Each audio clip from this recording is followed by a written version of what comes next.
Hola, ¿qué tal? Buenas tardes. Me da mucho gusto saludarles en la cuarta edición ya de una iniciativa que hemos denominado Diálogos sobre, que tiene que ver con el programa de acción tutorial de nuestro instituto, del Instituto de Investigaciones Jurídicas. En esta ocasión vamos a tener el privilegio de escuchar a Corina Giacomelo. Corina es profesora investigadora de casa, es bueno, una persona que tiene un amplio currículum, una grandísima experiencia y que va a charlar con nosotros específicamente sobre cómo la interseccionalidad se relaciona con las trayectorias escolares. Lo que hemos denominado entonces interseccionalidad en la universidad, raza, género, clase, etnia y más en las trayectorias escolares. Pues me da mucho gusto iniciar. Saludo con afecto a las autoridades que nos acompañan, especialmente a los docentes que están con nosotros, parte de la planta docente del instituto, al doctor Jorge Alberto Pascasio Bringas, el director de nuestro instituto, a la maestra Verónica Rocío Tondopó, la secretaria académica, también a la doctora María José Oseguera Narváez, la coordinadora de nuestra licenciatura, y a todos los docentes que forman parte justamente de la licenciatura en Derecho Modalidad No Escolarizada, que está adscrita al Instituto de Investigaciones Jurídicas de la Universidad Autónoma de Chiapas. Obviamente, también me da muchísimo gusto estar viendo por aquí a estudiantes de posgrado, a estudiantes de la licenciatura. Y bueno, pues escucharemos a continuación las palabras de bienvenida del doctor Jorge Alberto Pascasio Bringas, nuestro director. Adelante, por favor, señor director. Gracias, estimado maestro Edgar. Pues muy buenas tardes a todas y a todos. Agradezco la presencia y la disposición de poder estar el día de hoy con nosotros. Recalco la presencia de nuestro planta docente, por supuesto, pero celebro muchísimo la presencia de nuestras alumnas y alumnos de la licenciatura en Derecho y del posgrado del Instituto de Investigaciones Jurídicas. Todos estos eventos son eh, destinados para ustedes. La finalidad es que ustedes puedan contar con todos los conocimientos y con expositoras y expositores de renombre no solamente estatal, en este caso, el día de hoy, sino de renombre nacional e internacional, como lo es la doctora Corina Giacomelo, nuestra maestra del Instituto de Investigaciones Jurídicas, y el cual trae una trayectoria impresionante en su vida académica y en su vida profesional, que enseguida van a conocer quién es la doctora Corina Giacomelo. La invitación a nuestras alumnas y nuestros alumnos es poder escucharle, poder robarle todos los conocimientos, porque de eso se trata. Nosotros existimos para ustedes, estudiantes, y se trata que ustedes nos roben todos los conocimientos para su vida, su mejor vida profesional y personal también. No solamente estamos tratando de incidir con esta iniciativa del maestro Edgar en cuanto a su vida profesional, sino en su vida personal. A todas y a todos nos sirve día con día estar mejor preparados por todos los acontecimientos que nos están pasando en nuestro entorno. ¿Qué puedo decir de la doctora Corina Giacomelo? Es un privilegio tenerla, escucharla. Es maestra investigadora de nuestro distinguido Instituto de Investigaciones Jurídicas y es un honor poderles presentar el día de hoy la cátedra que nos va a brindar. Así que bienvenidas, bienvenidos, y creo yo que debo de dejar de hablar porque tenemos que aprender y tenemos que escuchar a la doctora Corina Giacomelo.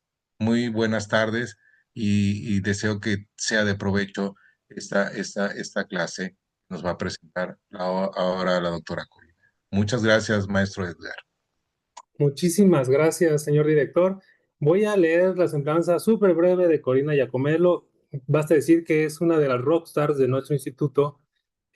Corina, aquí está su semblanza. Es maestra y doctora en estudios latinoamericanos por la Universidad Nacional Autónoma de México, profesora investigadora, obviamente, de casa, como decíamos. Es miembro de la Academia Mexicana de Ciencias Penales e integrante del Sistema Nacional de Investigadoras e Investigadores, reconocida como nivel 2. Ha publicado una veintena de libros y ha publicado también más de 60 artículos académicos, capítulos de libros, textos de divulgación, informes en español y en inglés.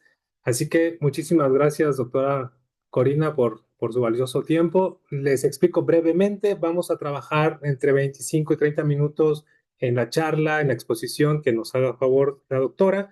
Y luego vamos a entrar ya a una sesión de preguntas en donde lo que buscamos es que podamos establecer justamente un diálogo con ella para poder llegar a ciertos acuerdos, a ciertas premisas o incluso debatir lo más que se pueda, ¿no?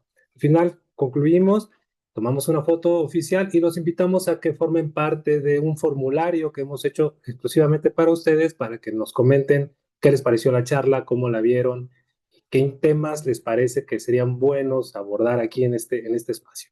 Iniciamos, Esti- doctora. estimado maestro, perdón que lo interrumpa. ¿Podríamos sacar una foto ahorita y una foto al final? Claro, Esto como, claro. esto como evidencia para que también nuestras alumnas y nuestros alumnos puedan estar presentes. Claro que sí, voy a permitirme entonces tomarles la foto. Por favor, si me hacen el favor de encender sus cámaras, los que puedan. Estamos ahora,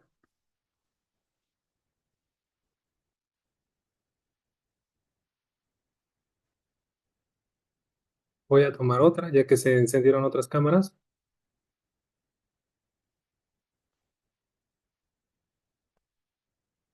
Listo, muchas gracias. Están muy serios, pero de acuerdo, listo. Doctora, por favor. Bueno, muchísimas gracias, muy buenas tardes. En primer lugar, quisiera agradecer a Edgar por esta invitación y también felicitarle por esta iniciativa.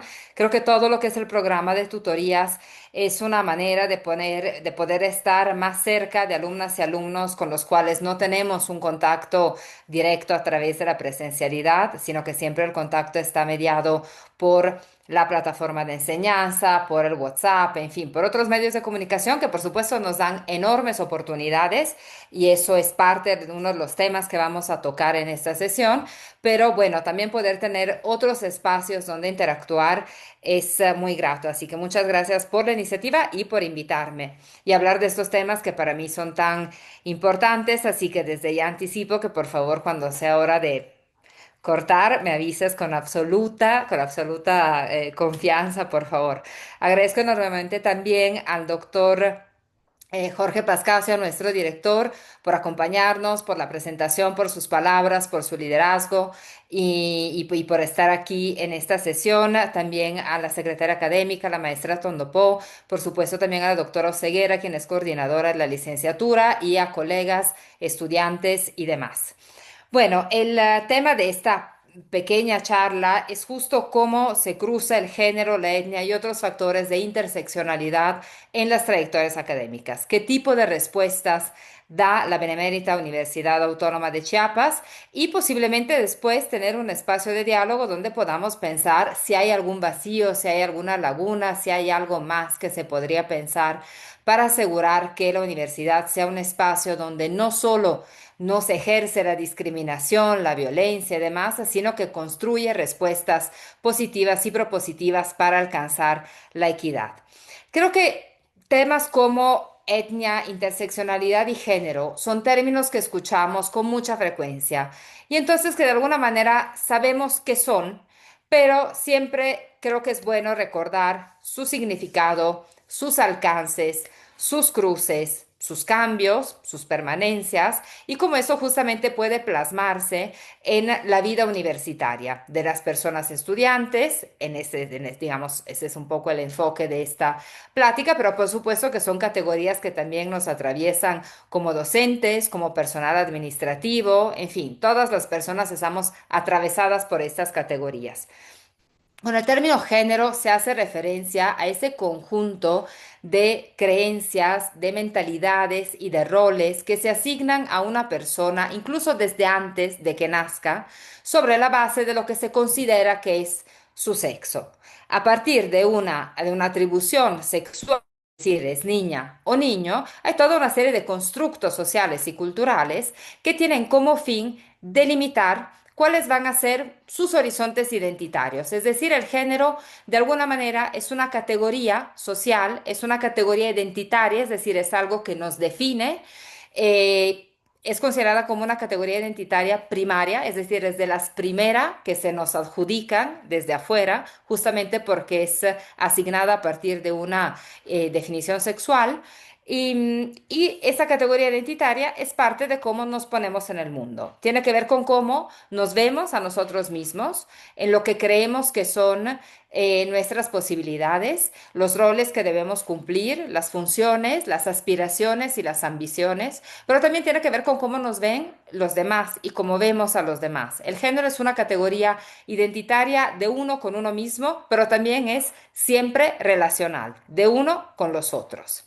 No se presenta únicamente en el ámbito de la identidad, sino también de las funciones sociales, ¿no? De los roles, de justamente, por ejemplo, en el caso universitario, cuáles son las carreras a las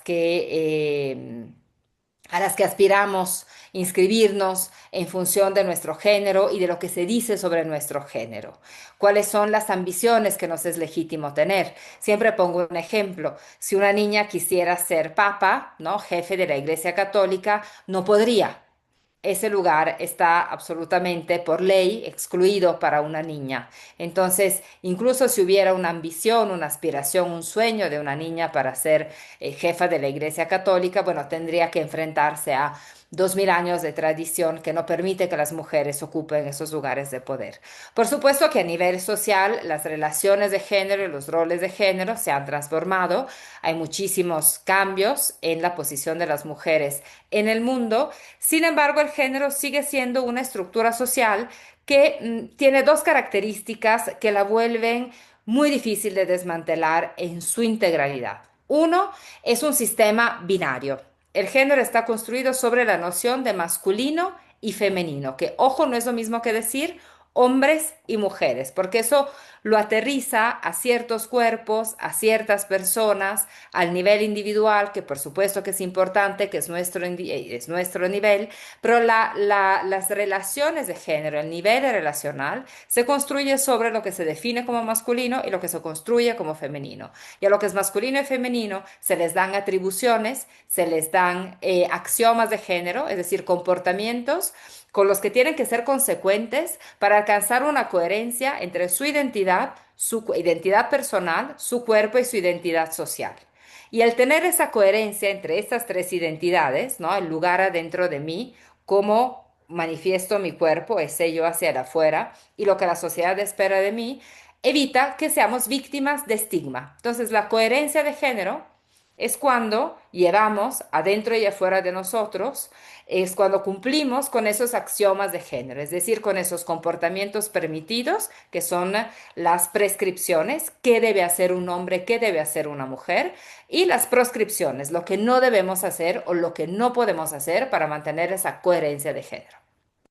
Sin embargo, el género tiene una dimensión que va más allá de lo individual o de lo social, que es estructural.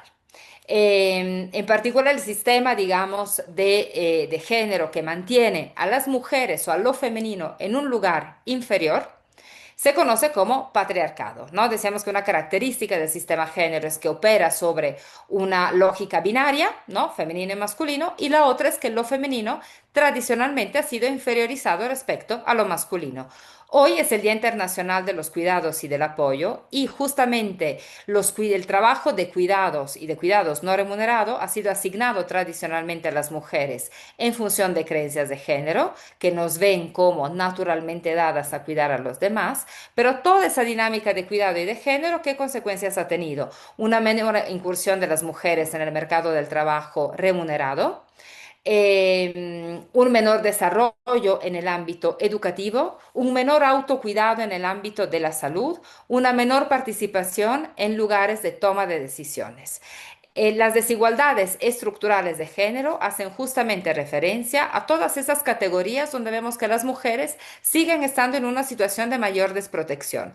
Y eso suele darse en las dinámicas de cuidado, en la representación en lugares de poder, justamente, en la persistencia de relaciones patriarcales en la vida privada a través de la violencia de género y feminicida y en la vida pública y también en el control de la sexualidad de las mujeres y en las creencias en torno a los cuerpos de las mujeres. Hay distintos ámbitos donde permanecen las desigualdades estructurales de género.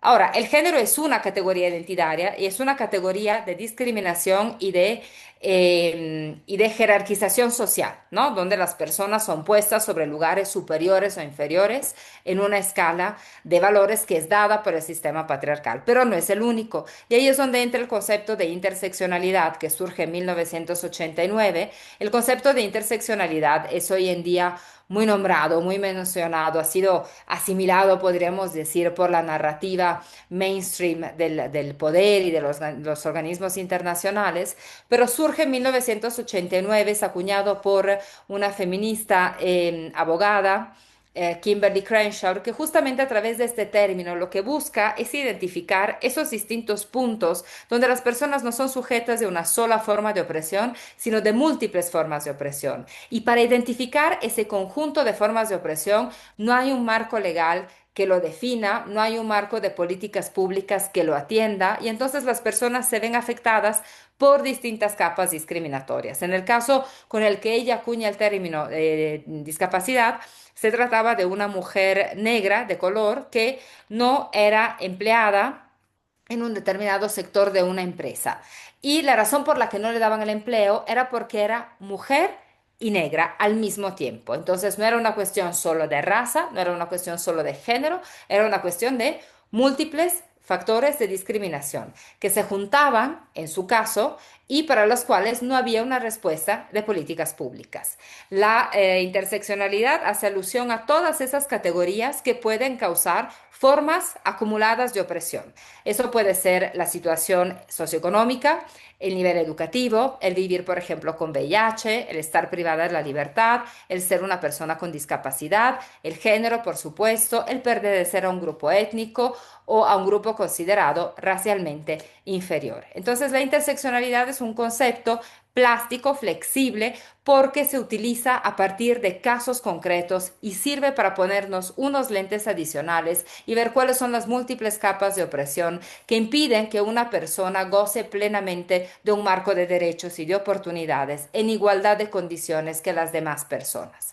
Ahora, Chiapas es un estado que presenta una enorme diversidad y riqueza cultural por sus grupos étnicos, por la cantidad de idiomas, por su territorio, pero que también presenta muchos retos, en particular la pobreza, el racismo que ha permeado la historia de México a lo largo, digamos, de su evolución y que si bien ha tenido cambios, sigue, digamos, manteniendo relaciones desiguales entre pueblos indígenas y no indígenas, temas de infraestructura también, ¿no? Comunidades que son más aisladas que otras y eso puede generar barreras para tener acceso a la educación, al empleo, a la salud, a la igualdad de género. Cuestiones tan básicas como el acceso a la electricidad, al agua potable, a una alimentación de calidad y nutritiva y por supuesto a la educación. Además, es un estado de frontera, lo que implica una serie de retos asociados a la migración, al tráfico de bienes ilícitos y a condiciones también de desplazamientos, desapariciones forzadas e inseguridad.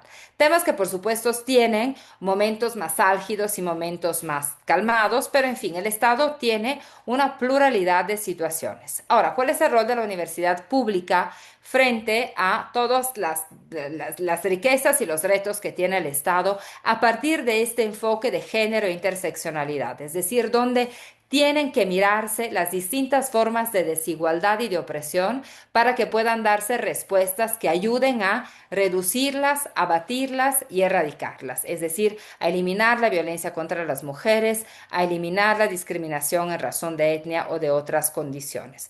Bueno, la Benemérita Universidad Autónoma de Chiapas se relaciona en primer lugar con estos temas a partir de su identidad como universidad pública, como la principal universidad pública del Estado. Hay una responsabilidad que es ética y que es política y además que se consagra en nuestro lema, ¿no? Por la conciencia de la necesidad de servir. Pero una institución pública que además se dedica a la educación que es un vector de movilidad social y de poder salir de una situación de pobreza, tiene como una de sus funciones justamente lograr reducir o eliminar aquellas barreras que impiden que todas las personas, insisto, accedan a un mundo de oportunidades y de derecho, sino en igualdad de condiciones, pero sí de procesos y de resultados. Y la universidad entonces tiene una obligación, pero además una conciencia moral de hacerlo. Y no implica únicamente que a nivel universitario no se deban reproducir las desigualdades, sino que se creen las condiciones para que esas desigualdades sean vistas, atendidas y eliminadas. En ese sentido, la UNACH tiene toda una serie de acciones que ayudan a atender las desigualdades estructurales. Por supuesto, hay que tomar en cuenta algo también, ¿no? Como decíamos, el género y la desigualdad en general tiene distintas capas. Una que es individual y que es cambiante también en relación con la edad, con nuestro género, con nuestras decisiones, con los roles que ocupamos en el mundo y que eso va a incidir también en nuestras trayectorias educativas, en si asumimos o no roles de cuidado, en si decidimos o no la maternidad y la paternidad, de toda una dimensión individual. Hay una dimensión que tiene que ver con nuestro sistema y en ese sentido también lo que podemos hacer, lo que no podemos hacer, a lo que podemos acceder o no, va a depender de nuestro entorno comunitario. Entonces, obviamente, si se cruza la etnia con el género, sabemos que las mujeres y las niñas indígenas están en una situación de mayor desigualdad en razón de dos condiciones de discriminación que los niños indígenas frente a el poder acceder, ¿no? A mecanismos de movilidad social. Y luego hay elementos estructurales que tienen que ver con la situación misma del Estado, del país. Digamos que la universidad puede ayudar a llegar a esas dos primeras capas, ¿no? Como atender esos factores interseccionales que tienen que ver con nuestro lugar frente a nosotros mismos y a nuestra comunidad. Eso no quiere decir que la universidad no atienda también cuestiones estructurales, pero es importante tomar en cuenta que hay también alcances y límites en la acción de cualquier institución pública. La universidad tiene una presencia muy difusa en el territorio y eso es muy importante. Es una universidad que puede llegar a muchas personas en Chiapas.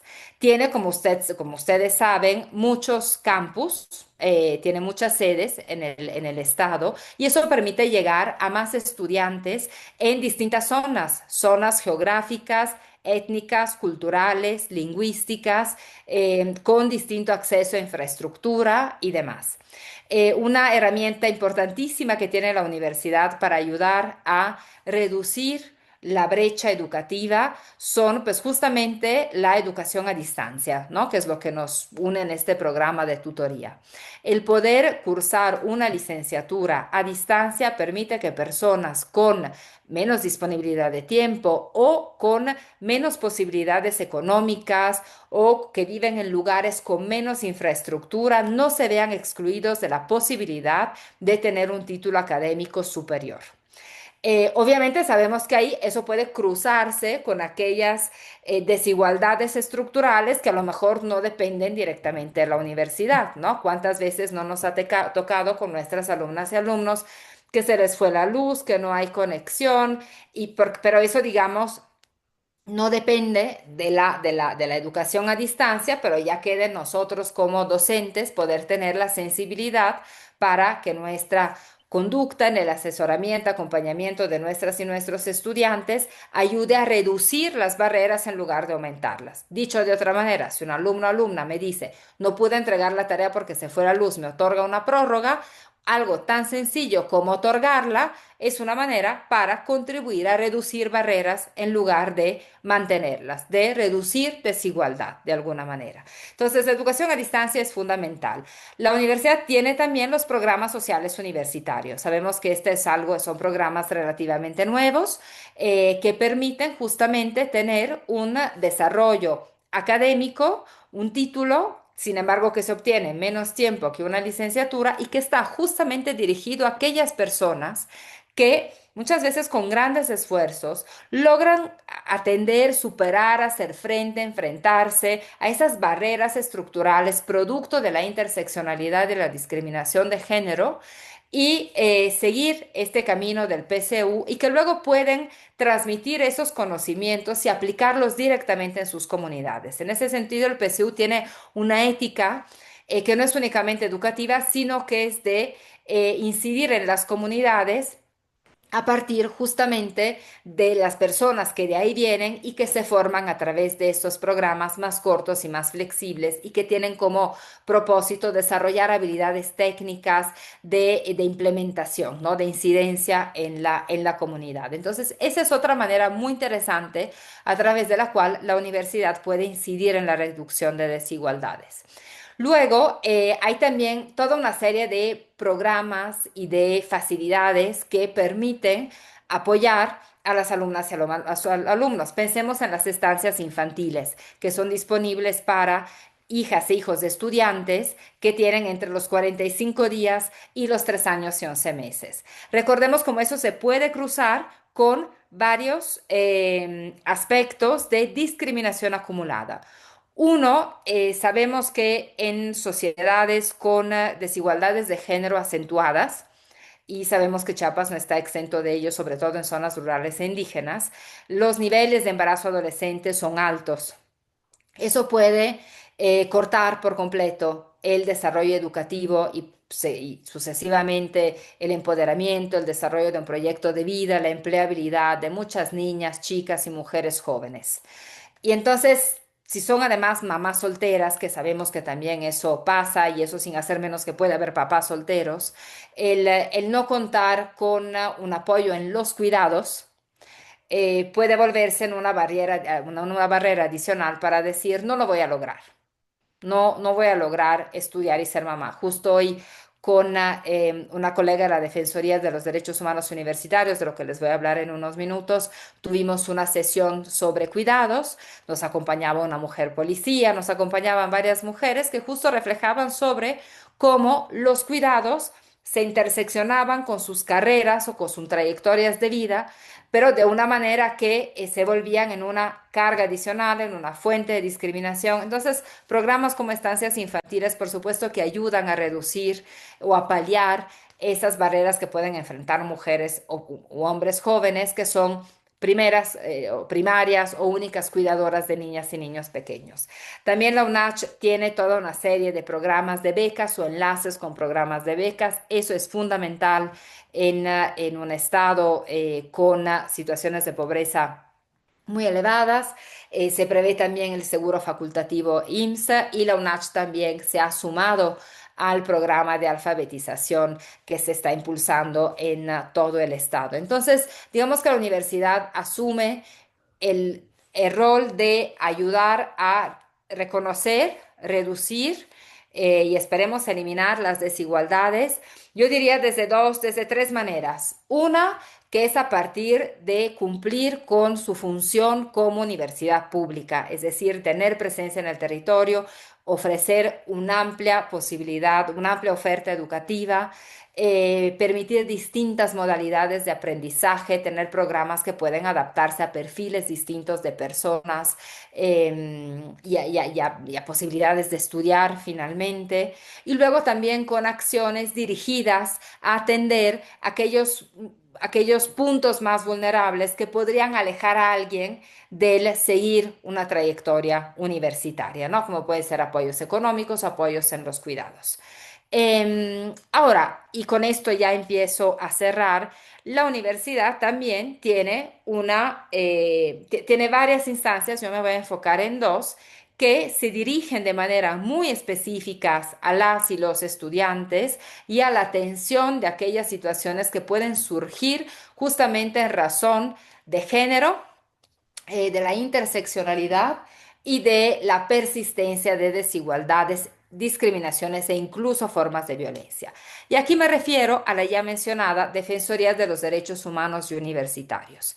La Defensoría se crea en 2008, pero empieza ya a funcionar como la conocemos hoy y con su titular en 2019. Y tiene como fin explícito declarado en su página, ustedes lo pueden encontrar en la página de la Defensoría, que es el órgano responsable de la promoción y defensa de los derechos humanos universitarios de la comunidad universitaria.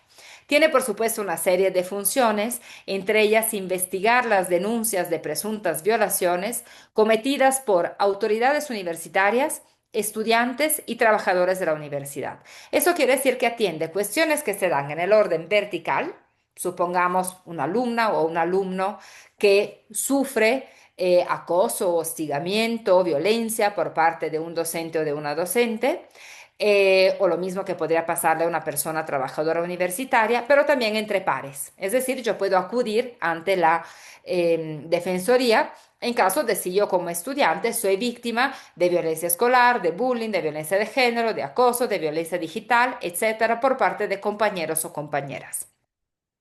Entonces tiene la obligación de investigar estos casos, de dictar medidas cautelares, es decir, medidas de protección que suspendan, que traten de suspender la situación que se está presentando y procurar la conciliación entre las partes en conflicto. También emite recomendaciones y bueno, y tiene otras funciones que tienen que ver con el andamiaje universitario. Es muy importante aclarar que la Defensoría no abre juicios penales.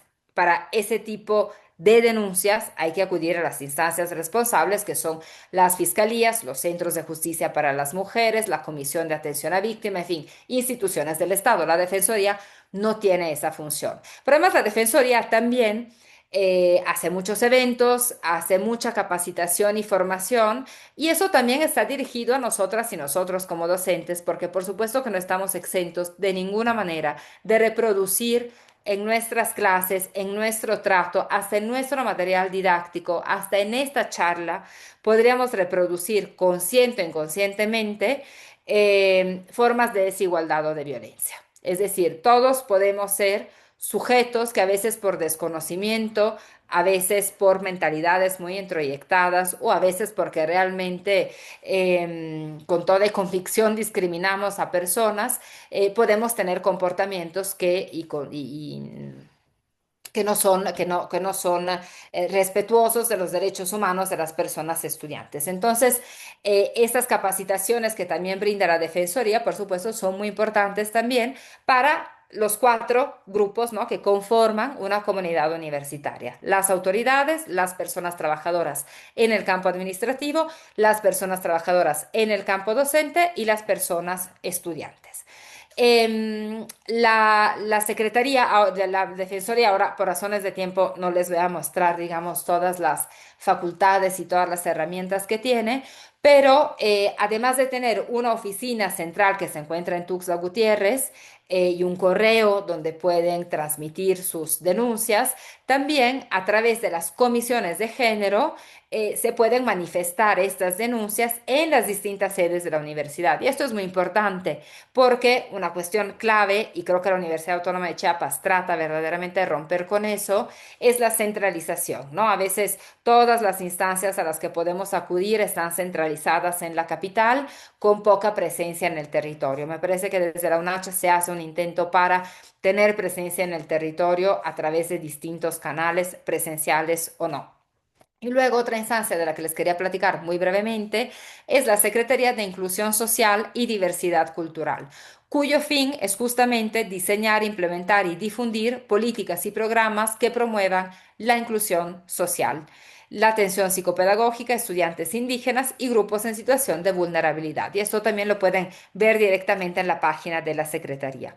Esas no son las únicas instancias, pero sí me parecía importante mencionarlas porque justo muestran cómo desde la institución hay una toma de conciencia de cuáles son los posibles canales tanto de violencia como discriminación en los distintos niveles, verticales y horizontales, ¿no? En relaciones entre pares, pero también donde hay una jerarquía, y buscar mecanismos que tengan, justo como decía en un principio, y con esto cierro, yo diría tres funciones principales. Uno, que es prevenir la violencia de género y la discriminación en razón de género, etnia u otros factores interseccionales, ¿no? Una cuestión de prevención a través de una cultura de derechos humanos y la formación, y también a través de esta reducción de barreras estructurales a partir de una presencia masiva y flexible de la universidad.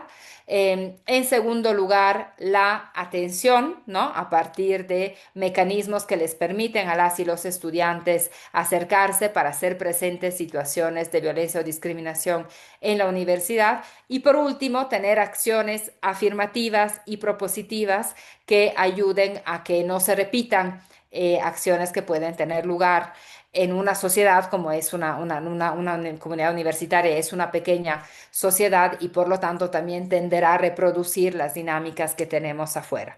Bueno, esa es una breve introducción al tema. Les agradezco mucho por la atención y estoy muy atenta a sus comentarios, críticas y propuestas. Muchísimas gracias, doctora Corina. Pues es fascinante el tema, realmente daría para mucho, mucho más tiempo, pero podemos aprovechar estos minutos que nos quedan para abordar en temas o en puntos específicos que nos interesen como docentes o los propios estudiantes que nos están acompañando. Podrían participar con nosotros. Podemos hacerlo a través de dos modalidades, levantando la mano y diciendo la pregunta o el comentario directamente a la ponente, o en su caso, pues dejar un mensaje en el chat. No sé si alguien ahorita ya tenga alguna pregunta, algún comentario que hacerle a la doctora Corina.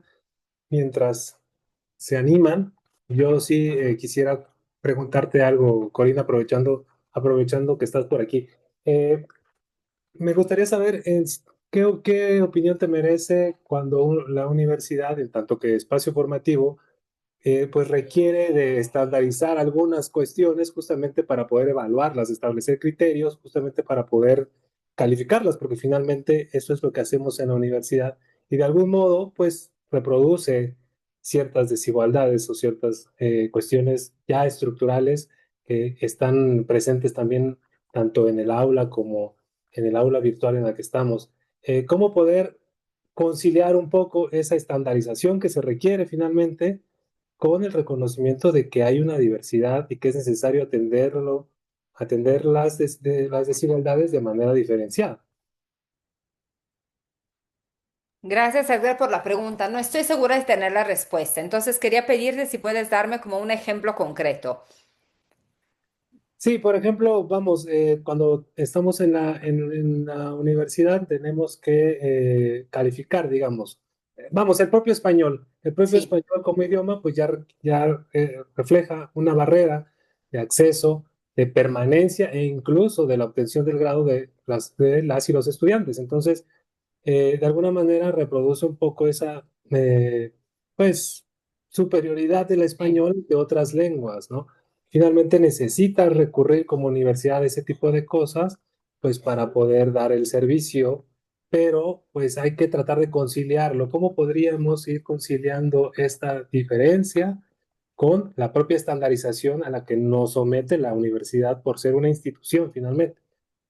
Sí, no, es una muy buena pregunta y me gustaría también escuchar, ¿no? Si hay como otros puntos de vista. Yo creo que un elemento fundamental es que desde la recopilación de información de las personas tengamos como cuestionarios, ¿no? Suficientemente abiertos para poder hacer un cruce también de variables, entender si, por ejemplo, entre personas que no son hispanohablantes de nacimiento, ¿no? Que a lo mejor lo aprendieron posteriormente, se nota que particularmente en ciertas materias, en ciertas competencias, se tiende a tener como calificaciones más bajas, ¿no? Que pueden perjudicar su aprendizaje y la obtención del grado, por ejemplo.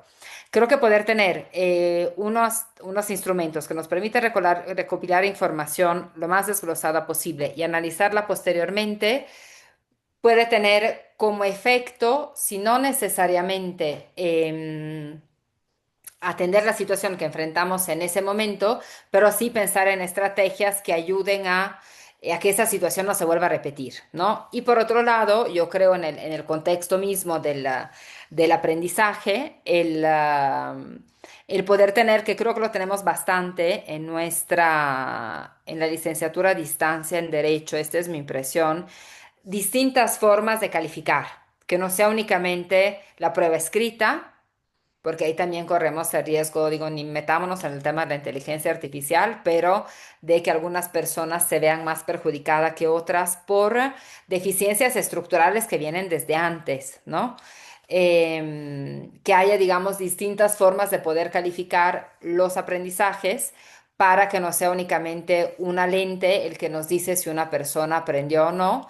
Y por supuesto también a través de la sensibilización de las y los docentes. Eso no se traduce en un regalar votos, porque luego puede interpretarse así, pero sí en poner a las personas en las mismas condiciones, ¿no? Entonces, por ejemplo, si un alumno o una alumna que claramente tiene mayores barreras por razones estructurales, poder brindar más oportunidades para terminar una tarea, entender cómo hacerla, volverla a entregar. O sea, creo que mucho tiene que ver con los procesos que nos llevan a esos outcomes, ¿no? De cierta manera. Entonces, el cómo tenemos la información inicial, cómo la procesamos y cómo damos el acompañamiento. Porque como bien dices, no podemos dejar de estandarizar ciertos resultados. Sí, y gran parte de lo que estamos haciendo hoy tiene que ver justamente con obtener un poco de información de las personas que estamos involucradas para conocernos, saber de nuestros intereses y poder ir armando charlas en ese sentido también para atender nuestras propias necesidades. Eh, no sé si alguien ya tenga por ahí alguna pregunta. Si no, yo tengo otra que quisiera hacerte y que tiene que ver con la currícula y la planta docente. Finalmente, también son elementos que pues reproducen desigualdades o que podrían, digamos, transformar un poco, dando cabida a otras formas de pensar, a otras formas de abordar los problemas y aún estandarizándose, ¿no? Entonces, ¿cómo Ujú. podemos ir utilizando esta perspectiva interseccional en las currículas y en la selección de la planta docente, en la conformación de los grupos de investigación de las plantas docentes? Mira, esa es otra muy buena pregunta. Yo creo, yo ahí sí desconozco si se ha hecho o no en la UNACH o en otras universidades públicas, pero sé que se ha hecho, bueno, en el Poder Judicial, en la Secretaría de Relaciones Exteriores, donde hay determinados concursos donde hay cuota de género, ¿no? Donde ya está determinado que X número de personas y un porcentaje mayor serán para mujeres, por ejemplo, ¿no? Obviamente hay que irlo diferenciando cada vez más, ¿no? Porque por suerte también la diversidad de género adquiere cada vez más riqueza, no es que la adquiera, siempre la ha tenido, pero hay menos temor a poderla nombrar, a poderla manifestar, a poderla habitar y compartir, pero pensar en instituir tal vez cuotas de género y poderlas asegurar, obviamente sin venir menos a otros criterios, ¿no? No se trata pero que dentro, digamos, de determinados concursos o determinadas plazas o determinados procesos se pueda tratar de asegurar que se asignará cierto número de plazas o, en fin, de materias a mujeres o mujeres o hombres indígenas, en fin, como a ciertos grupos en condición de mayor vulnerabilidad. Eso con respecto a la planta docente. Y con respecto a la currícula, yo creo que eso va muy alineado tanto con el modelo educativo de la UNACH y también con las tendencias en la Secretaría de Ciencias, Humanidades, Tecnología e Innovación, que es buscar contenidos y metodologías también que no reproduzcan esquemas de opresión. Eso creo que es ¿cómo se llama? Ay, Diosito. Bueno, es una moneda con dos caras. No se me ocurre, no me acuerdo la Espada de doble expresión. filo. Eso, gracias. Porque por un lado tampoco se trata de forzarlo, ¿no? Hay algunos espacios como las ciencias sociales donde es mucho más sencillo poder incluir metodologías, contenidos que justo no reproduzcan discriminaciones y desigualdades estructurales. En otras puede ser más difícil, pero sí asegurarnos que en las currículas sí exista una concientización, ¿no? Todas las disciplinas tienen sesgo de género interseccionales. La medicina, por ejemplo, ¿no? Sabemos que tradicionalmente se han estudiado los cuerpos de los hombres. Sabemos que el clásico, pese a que las mujeres somos fértiles unas 48, 72 horas al mes, Y los hombres siempre, los anticonceptivos han sido dirigidos principalmente a las mujeres, los que interfieren con nuestro cuerpo.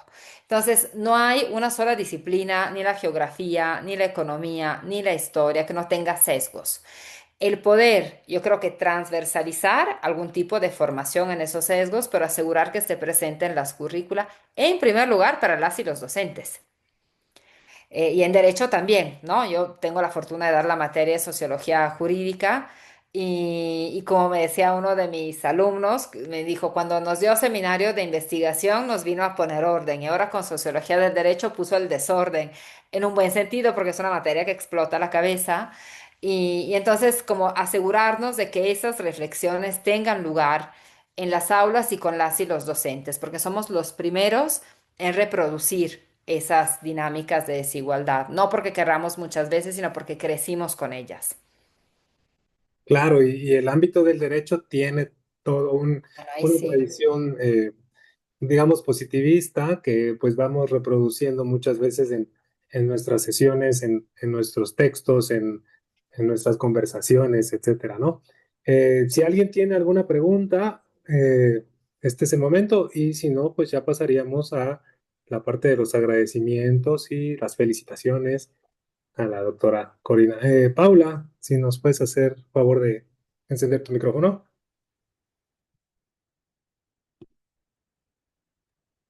Buenas tardes. Bueno, una disculpa porque la verdad me costó mucho ingresar ahorita al Zoom, no sé por qué, no sé si mi internet, en fin, y pues entré ya muy tarde, entonces tratando de agarrar el tema y todo lo que escuché. Pues yo ya soy de las grandes del grupo de la carrera de Derecho, soy estudiante, es mi segunda carrera y por hobby. No sé si vaya a litigar, se los comparto porque es más por pasión o por gusto lo que estoy haciendo. Algo que actualmente me preocupa mucho es el término género. Lo escucho por todos lados. No sé si la mayoría de los docentes ha escuchado lo que ha pasado a nivel mundial en España, en Argentina, con este término del género, y hablo al esplendor de la palabra. ¿Realmente los docentes están enterados de lo que está llevando el término género? Yo determino, al final de cuentas, que todos somos humanos. Veo como todos los docentes, no todos, pero ahorita pues el tema de la licenciada, que pues es su labor y es su trabajo estar haciéndolo. Incluso en el trabajo lo están empezando a manejar la palabra género. Y hoy por hoy, en este caso de la docencia, me da mucha tristeza porque pues yo ya soy de la escuela de tiempo, pues ya tengo 48 años, orgullosamente, y ya tiene uno más criterio, ¿no? Como madre, como estudiante, como colaboradora. Y estar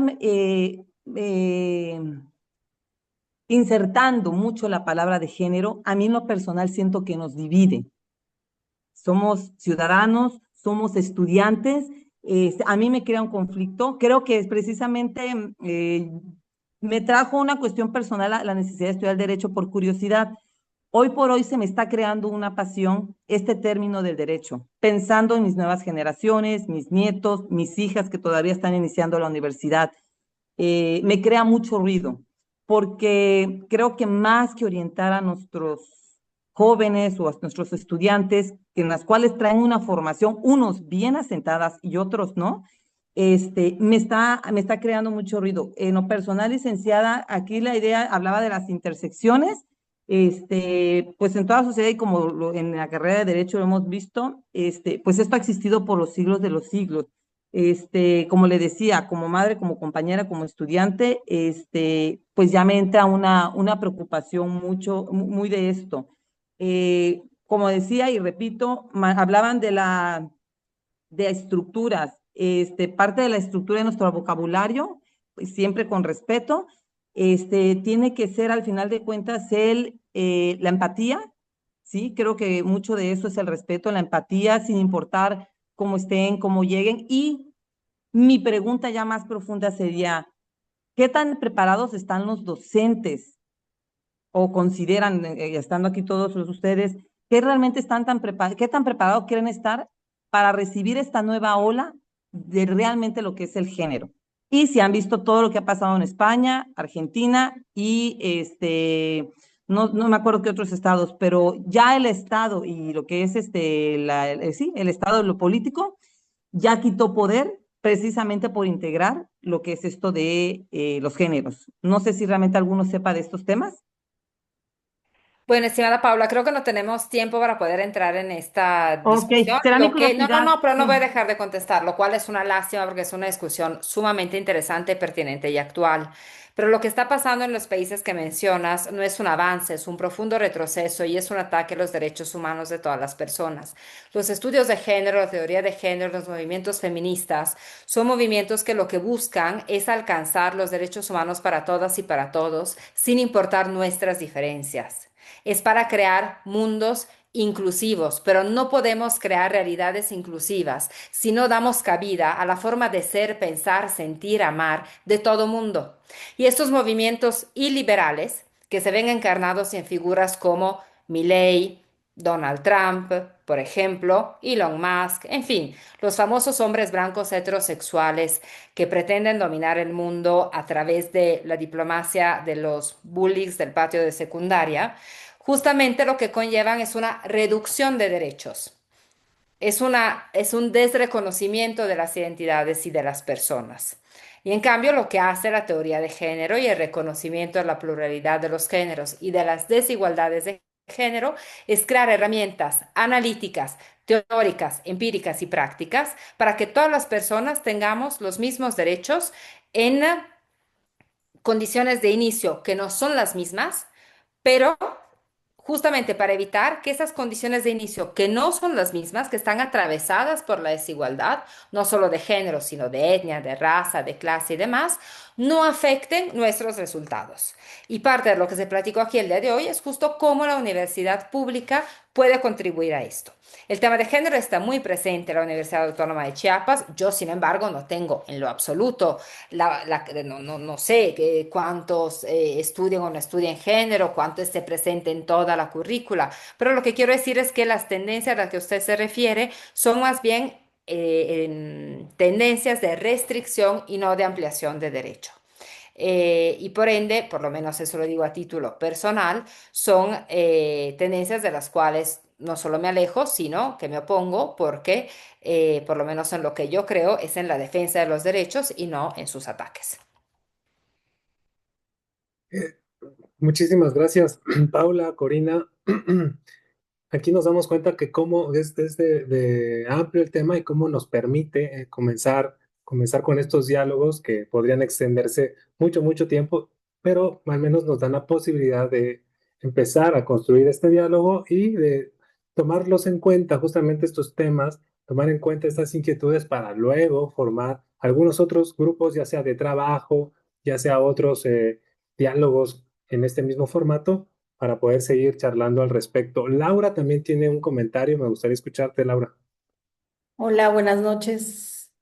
Bueno, yo todavía estoy terminando la carrera en jurídicas de derecho, pero sí, es mi tercer carrera universitaria igualmente y yo tuve la fortuna de tomar el curso, bueno, el diplomado, tomé dos diplomados, primero uno con la UNACH y el otro con jurídicas con la UNAM y la doctora Corina creo estuvo también ahí. Cuando nos invitó también la Embajada de Francia a ir con ellos. Y me he dado a la tarea, como estudiante aún de Derecho, que también lo hago por pasión, meterme un poquito más a este tema de género. Y como lingüista, que yo tengo como primera carrera literatura inglesa y docencia en francés, la segunda, bueno, ahorita Derecho tercera, este tema que tiene que ver con género y por qué la importancia de mencionar.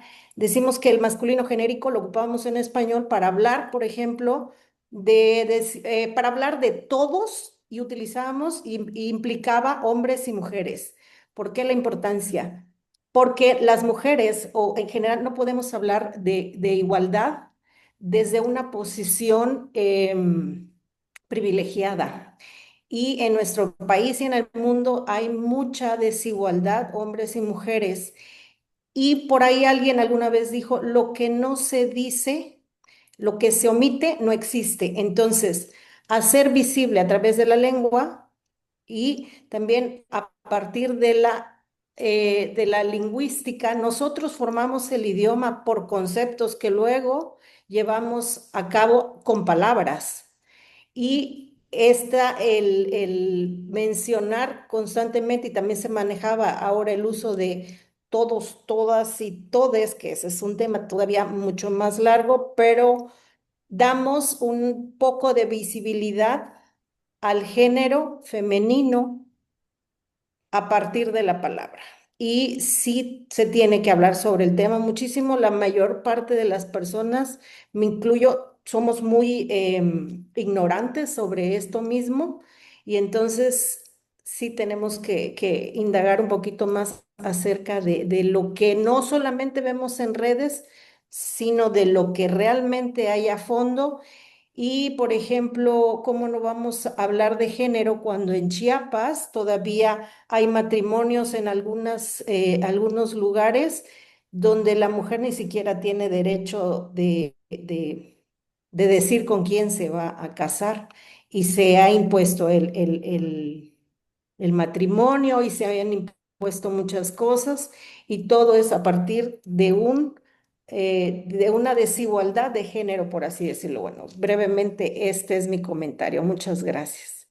Muchas gracias a ti, Laura. Definitivamente vamos a poner un tema de sexismo lingüístico para poder trabajarlo en alguna otra sesión. Ojalá puedan acompañarnos, ya los vamos a ir apuntando para que pueda desarrollarse. El doctor Jorge Alberto Pascasio también quiere comentar algo. Por favor, doctor. Muchas gracias, maestro Edgar. Estimada doctora Giacomello, como usted sabe, mi línea de investigación es democracia, específicamente participación ciudadana, formación ciudadana. Me gustaría saber, usted, con el tema que bien nos abordó y nos puntualizó, eh, ha detectado si existe dentro de los programas de formación ciudadana, que hasta donde yo llevo son muy pocos,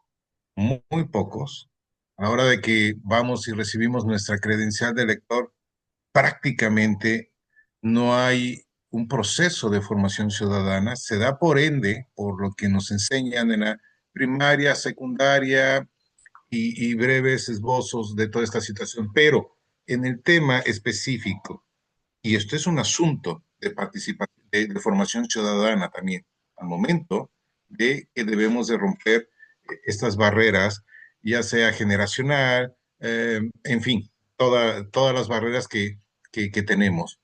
¿Ha detectado usted dentro de sus investigaciones si existe sobre el tema un proceso desde que adquirimos la ciudadanía, por ejemplo, en México, por ejemplo, el Instituto Nacional Electoral?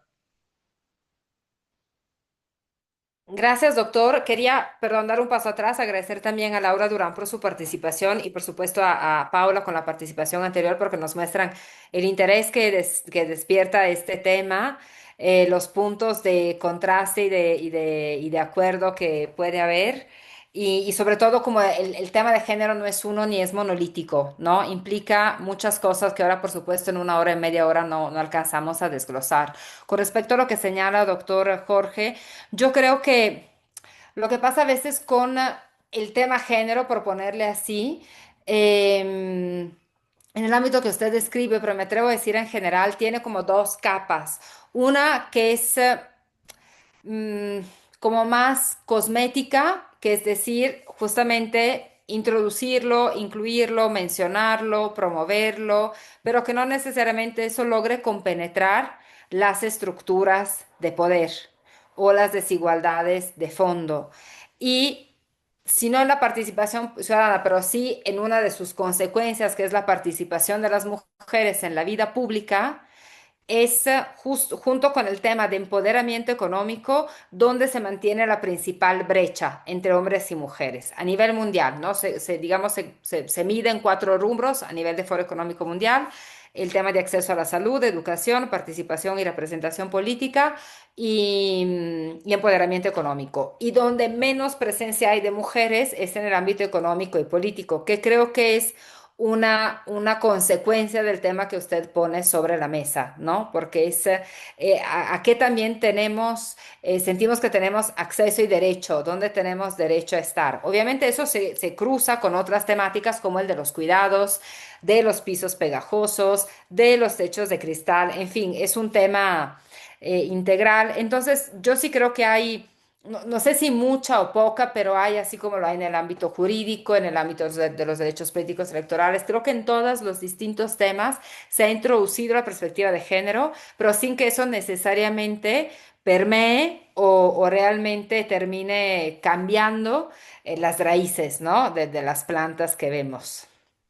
Estimada doctora, y gracias por confirmarme, porque dentro de mi línea de investigación Mm. abordo la formación ciudadana para que, para que nosotros seamos ciudadanos o ciudadanas y podamos participar en los asuntos públicos, necesitamos una formación ciudadana bajo valores de derechos humanos, bajo valores democráticos y por supuesto, verán todos los grandes problemas que tenemos.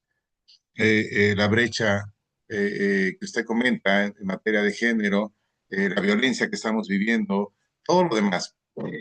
Y pues yo llego al punto de decir, bueno, ¿qué están haciendo las instituciones que tienen las facultades formar ciudadanía? Ni siquiera estamos entrando a la situación de ya de ejercer los derechos políticos o de participar o de elegir a nuestros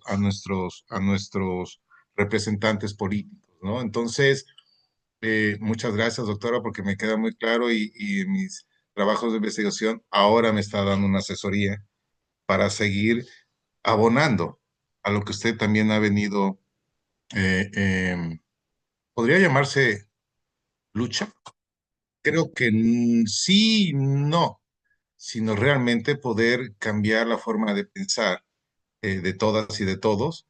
Y como bien dijo la compañera que me antecedió, ya incluir lenguaje incluyente, brecha generacional muy marcada por la forma en que nos formaron, valga la redundancia, pero tenemos que hacer algo. Esa es la responsabilidad que tenemos en nuestra generación. Muchas gracias, doctor. Que de alguna manera tendría que ver también con un nuevo fenómeno que sería la simulación y que eso tal vez haría más daño incluso que, que el propio problema de origen. Cuando estas formas de pensar no permean justamente el actuar de las personas, de las instituciones, no moldean las prácticas, sino que nada más encubren otro tipo de violencias. Bueno, creo que con esto ya hemos dado la palabra a todas las personas que estaban interesadas en participar. Bueno, empezamos con el cierre. Vamos a dar un agradecimiento a la doctora Corina por su espléndida charla. Voy a proyectar una constancia, si me permiten. Ah, sí, aquí está. Voy a permitirme leer la constancia. La Universidad Autónoma de Chiapas, a través del Instituto de Investigaciones Jurídicas, otorga la presente constancia a Corina Giacomelo por su destacada participación como ponente de interseccionalidad en la universidad, raza, género, clase, etnia y más en las trayectorias escolares. Evento llevado a cabo en modalidad virtual hoy, 29 de octubre de 2025, en el marco del programa de acción tutorial correspondiente al semestre de agosto-diciembre pues, de 2025. Firma el director de nuestro instituto, el doctor Jorge Alberto Pascasio Bringas, por la conciencia de la necesidad de servir. Pues muchísimas gracias, doctora Corina. Agradecemos mucho su participación. Todavía hay personas incluso que se están conectando. Voy a dejar de compartir. Voy a invitarles a que puedan pasar, por favor, al formulario que hemos dispuesto para ustedes, para que puedan, pues, dejarnos ver sus comentarios, sus temas de interés y, en general, darnos cierta información para permitirnos hacer otras mesas de diálogo como estas que ya de entrada me llevo una pendiente para elaborar sobre sexismo lingüístico y que nos va a servir muchísimo a todos, tanto a profesores, a docentes, obviamente, como a las personas que están estudiando tanto programas de pregrado como los de posgrado. Eh, pues les agradecemos mucho desde el Instituto de Investigaciones Jurídicas de la Universidad Autónoma de Chiapas su participación y pues los esperamos en las siguientes ediciones de Diálogo Sobre, donde estaremos abordando temas de este tipo. Los invitamos a seguir al instituto en sus redes sociales, en Facebook, en Instagram, en Threads también y bueno, en YouTube, para que puedan recuperar este tipo de charlas que vamos a estar publicando para ustedes. Muchísimas gracias a todos por su participación. Corina, gracias. Gracias a ustedes. Doctor Alberto, muchas gracias. Y bueno, buenas noches, saludos a todos. Buenas noches y gracias. Excelente noche y felicidades. Gracias. Hasta luego, cuídense.